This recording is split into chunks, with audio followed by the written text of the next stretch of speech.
Hello ইফরিয়ান, good morning. সকাল সকাল ঘুম থেকে উঠেই ফ্রিজে যা মাছ ছিল সব কিছু বের করে নিয়েছি। আমি আজকে সব একসাথেই রান্না করব।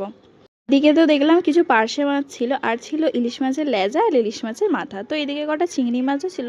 মাকে তো কালকে রাত্রিবেলা বলেছিলাম ঘাটকল পাতা আনতে, কারণ আমার প্রচণ্ড বাটা খেতে ইচ্ছা করছিল। তো মা সেটা সাথে সাথে এনে দিয়েছিল কচুর লতি, যেটা পিসি ছাড়াচ্ছিল। কটা বাসন সিঙ্কে জমে গেছিলো, সেটা মেজে এই বাইরের দিকে তাকিয়ে দেখি তুমুল ঝড় উঠেছে আর প্রচুর বৃষ্টি পড়ছে। এই ওয়েদারে খিচুড়ি হলে মন্দ হতো না। আমার রান্না করার আগে যদি বৃষ্টি পড়তো, আজকে আমি শিওর খিচুড়িই বানাতাম। যাই হোক, উচ্ছে ভেজেছিলাম পেঁয়াজ দিয়ে। তোমরা কারা কারা খাও আমাকে অবশ্যই কমেন্ট বক্সে জানিও, বেশ লাগে। এদিকে ইলিশ মাছটা আমি সর্ষে দিয়ে ভালো করে মেখে নিয়ে তেলের মধ্যে দিয়ে দিয়েছিলাম।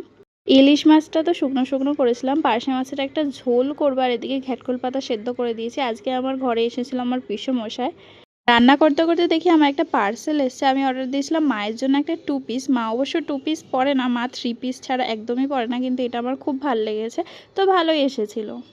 এদিকে আমার পার্শে মাছের ঝোলটা একদম কমপ্লিট হয়ে গেছে। আলু দিয়ে একদম টমেটো দিয়ে পাতলা ঝোল করেছিলাম, আর করেছিলাম ঘাটকল পাতা বাটা, যেটার মধ্যে একটু চিংড়ি মাছ দিয়েছিলাম, খেতে বেশ লাগে।